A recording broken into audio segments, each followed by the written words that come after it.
एक इंसान का कत्ल यानी पूरी इंसानियत का कत्ल, मगर इंसानियत तो मानो जैसे मनो मिट्टी तले दब ही गई है। हम आए दिन अखबार में कत्ल के कई केसेस पढ़ते हैं, मगर इसको किसी और के घर का मामला समझकर सफ़ा पलट देते हैं। बात तो तब बिगड़ती है जब वही सफ़ा और वही हेडलाइन हमारे घर की ज़ीनत बन जाती है या हमारे घर का दरवाज़ा खटखटाती है। जी, मैं बात कर रही हूँ नूर मुकद्दम कत्ल केस की। कई दिनों से आप ये खबरें ज़रूर पढ़ रहे होंगे कि कत्ल कैसे हुआ, किसने किया, ये तो आप सभी जानते हैं। मगर सवाल ये पैदा होता है कि कत्ल क्यों हुआ, उसकी वजूहात क्या थी कि एक इंसान इतना बड़ा कदम उठाने पर मजबूर हो गया कि लाख मिन्नतें तरले करने के बावजूद भी उसने उस इंसान को नहीं बख्शा और कत्ल किए बिना नहीं रह सका। नूर मुकद्दम F7 इस्लामाबाद की रहने वाली एक रहायशी है। अब जैसे कि आप, मैं और सब जानते हैं कि मॉडर्न लोगों के मसले भी मॉडर्न ही होते हैं, बर्गर फैमिलीज़। लेकिन यहाँ मैं बात किसी के करैक्टर की नहीं करूँगी, यहाँ पे मैं बात किसी के रहन सहन की नहीं करूँगी, यहाँ बात मैं सिर्फ कत्ल की करूँगी। ज़ाहिर जाफ़र और नूर मुकद्दम बहुत ही गहरे दोस्त थे और मानो हर जगह पर हर इवेंट में साथ ही देखे जाते थे। और कुछ लोगों का तो ये भी कहना है कि दोनों लिविंग रिलेशनशिप में थे। अब जिन लोगों को लिविंग रिलेशनशिप का नहीं पता, उनको मैं थोड़ा बताती चलूँ कि ये वेस्टर्न लिविंग स्टाइल से आई एक टर्म है जो यहाँ के लोगों ने बगैर सोचे समझे खुद पर इम्प्लीमेंट करने का सोच लिया है। मतलब शादी नहीं करनी है, साथ रहना है जब तक साथ रह सकते हैं, अपने असूलों के मुताबिक, अपने हिसाब से। हाँ, बात वहाँ बिगड़ती है जब नूर मुकद्दम ने उसको शादी से इनकार कर दिया। बस यहीं पर उसकी सेल्फ रिस्पेक्ट पे बहुत बड़ी चोट आई, लेकिन चोट इतनी बड़ी तो नहीं थी कि वो किसी का कत्ल कर देता। इनकार करना तो निकाह से 1 मिनट पहले भी औरत को हक दिया है अल्लाह ताला ने। तो फिर इतना बड़ा क्या इशू बन गया कि ज़ाहिर जाफ़र की अना पर इतनी बड़ी चोट आई कि वो उसको कत्ल किए बिना नहीं रह सका। ज़ाहिरी बात है, जब वेस्टर्न कल्चर में लोग साथ रहते हैं, साथ खाते पीते हैं, उठते बैठते हैं, तो वो इनकार और हाँ करने का भी हक रखते हैं।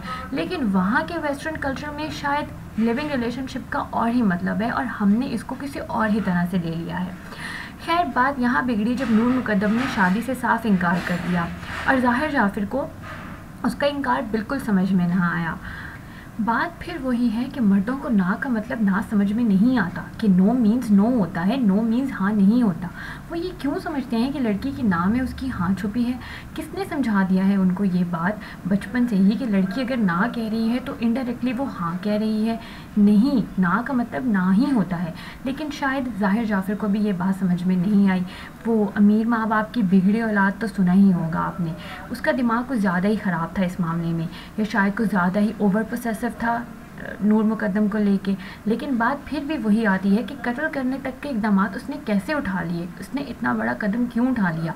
कुछ का कहना है कि उसकी ज़हनी कैफियत इस चीज़ की अक्कासी करती है कि वो ज़हनी तौर पर बीमार है और शायद कुछ मेडिसिन्स भी लेता है। ज़ाहिर है उसको ज़हनी मरीज़ बनाकर उसकी सज़ा में कमी ज़रूर करवाई जाएगी। पिछले दिनों ज़ाहिर जाफ़र का पॉलीग्राफिक टेस्ट करवाने की भी कोशिश की गई। अब जिन लोगों को पॉलीग्राफिक टेस्ट का नहीं पता, उनको मैं बताती जाऊँ कि ये वो टेस्ट है जो आपके झूठ को और सच को डिटेक्ट कर टूल्स आपके जिस्म के साथ लगा दिए जाते हैं जो आपका ब्लड रेट और ब्लड प्रेशर को डिटेक्ट करता है। और उसके बाद आपसे कुछ सवालात पूछे जाते हैं और उसके बाद अगर ग्रीन लाइट इंडिकेट करती है तो मीन्स कि आप सच कह रहे हैं, और अगर रेड लाइट इंडिकेट करती है तो मीन्स कि आप झूठ कह रहे हैं।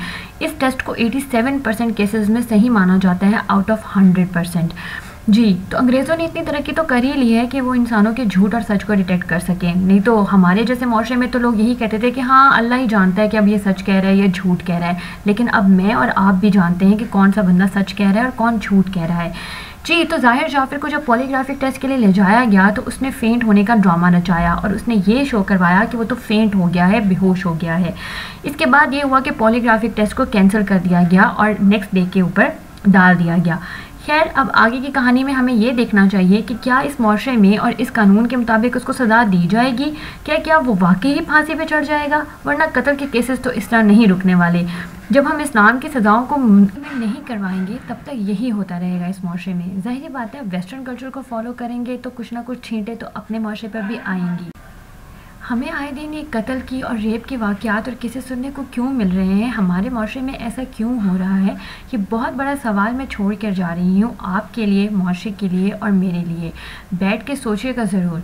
तब तक के लिए आप अपना और अपने प्यारों का बहुत सारा ध्यान रखिएगा। मैं आपसे मिलूँगी किसी अगले वीडियो में। तब तक के लिए अल्लाह हाफ़िज़।